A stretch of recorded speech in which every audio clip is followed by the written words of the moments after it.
अब हम आगे पेज नंबर 3 पर। क्वेश्चन हमारा है कि OSI मॉडल की प्रत्येक लेयर का क्या कार्य है। अब आंसर यहाँ से हम देखेंगे, प्रत्येक लेयर के बारे में देखेंगे, उनका कार्य देखेंगे भाई।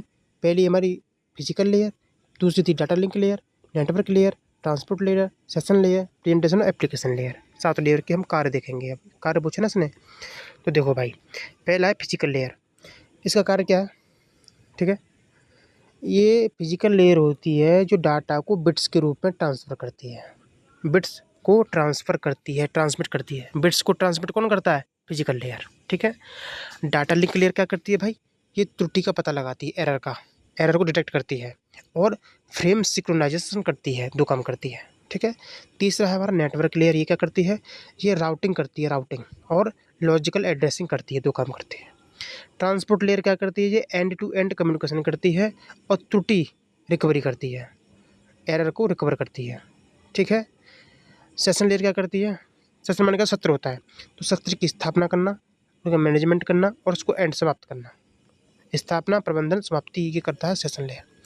प्रेजेंटेशन लेयर क्या करती है, ये ट्रांसलेशन का काम करती है, कंप्रेशन का काम करती है और इनक्रिप्शन करती है।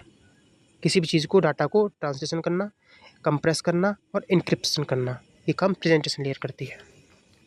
एप्लीकेशन लेयर क्या करती है, ये उपयोगकर्ता के लिए इंटरफेस प्रदान करती है। बहुत इंपॉर्टेंट है ये। एप्लीकेशन लेयर यूजर्स के लिए इंटरफेस प्रदान करती है। पूछ लेता है यूजर के लिए इंटरफेस कौन सी लेयर प्रदान करती है, तो एप्लीकेशन लेयर करती है। फिर से एक बार देखो, देख लेते हैं सारी लेयर्स को, ध्यान से सुनना। तो हमारी जो लेयर का क्रम होता है वो होता है जैसे फिजिकल लेयर, जो डेटा को बिट्स के रूप में ट्रांसमिट करती है। डाटा लिंक लेयर, जो त्रुटि का पता लगाती है और फ्रेम सिंक्रोनाइजेशन करती है। नेटवर्क लेयर, राउटिंग करती है और लॉजिकल एड्रेसिंग करती है। Transport layer, end to end communication करती है और त्रुटि को, एरर को रिकवर करती है। सेशन लेयर, ये सेशन की स्थापना करना, प्रबंधन करना और समाप्ति करती है। प्रेजेंटेशन लेयर, ट्रांसलेशन करती है, कंप्रेशन करती है और इंक्रिप्शन करती है।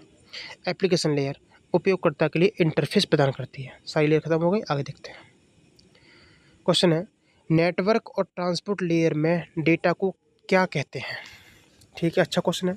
नेटवर्क में और ट्रांसपोर्ट लेयर में, नेटवर्क और ट्रांसपोर्ट लेयर में डेटा को क्या कहते हैं, तो नेटवर्क लेयर में डेटा को क्या कहते हैं, पैकेट।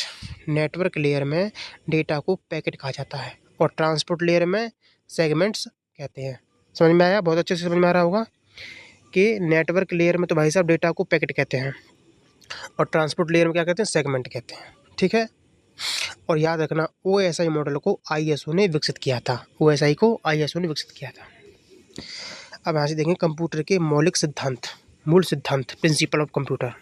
देखो, इसमें पहला क्वेश्चन बनता है हमारा, कंप्यूटर के मुख्य कार्य क्या हैं। ये क्वेश्चन है, आंसर देखते हैं। कंप्यूटर के मुख्य कार्य, देखो, डेटा का संग्रह करना, मतलब डाटा स्टोरेज करना, उस पर प्रोसेसिंग करना, ठीक, और हमको रिजल्ट को आउटपुट के रूप में देना। 3 कार्य होते हैं कंप्यूटर के।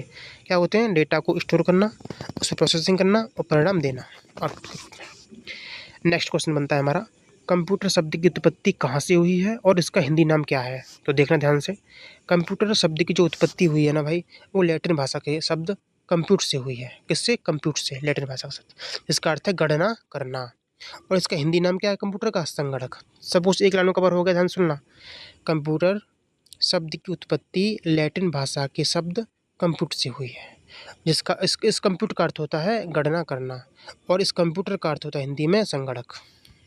नेक्स्ट, कंप्यूटर की मुख्य इकाइयाँ क्या हैं।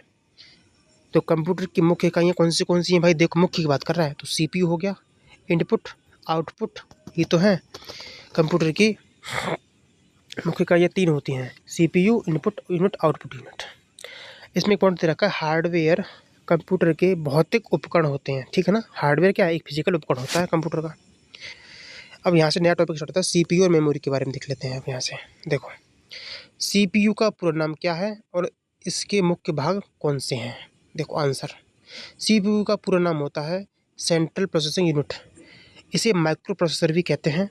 इसके मुख्य भाग है ALU, कंट्रोल यूनिट और मेमोरी यूनिट। 3 होते हैं, CPU के 3 भाग होते हैं, ALU, control unit, memory unit. CPU के प्रत्येक भाग का क्या कार्य है, अब यहाँ से हम कार्य देख लेते हैं सबको। भाई 3 भाग थे ना कंप्यूटर के, CPU के, ALU, कंट्रोल यूनिट और मेमोरी, 3 भाग थे। अब इन 3 भागों के, हम CPU के जो 3 भाग हैं इनका कार्य देखेंगे अलग अलग, ठीक है। इस सीक्वेंस में चल रहा है, सबको दिक्कत नहीं हो रही होगी अब। तो सीपीयू के प्रत्येक भाग का क्या कर रहा है, आंसर देखते हैं। तो पहला भाग कौन सा था, ALU, arithmetic logic unit full form है इसकी। ठीक है, इसलिए क्या करता है, ये घड़ती और तार की गणना करता है। कंप्यूटर का दूसरा भाग कौन सा था, कंट्रोल यूनिट, ये क्या करता है, कंप्यूटर की सभी इकाइयों को नियंत्रित करता है। और तीसरा भाग था मेमोरी यूनिट सीपीयू का। तो सीपीयू का तीसरा भाग मेमोरी यूनिट है, ये क्या करता है, डेटा और इंस्ट्रक्शन को संग्रहित करता है, स्टोर करता है। ठीक है, पेज नंबर 3 खत्म हो चुके हैं।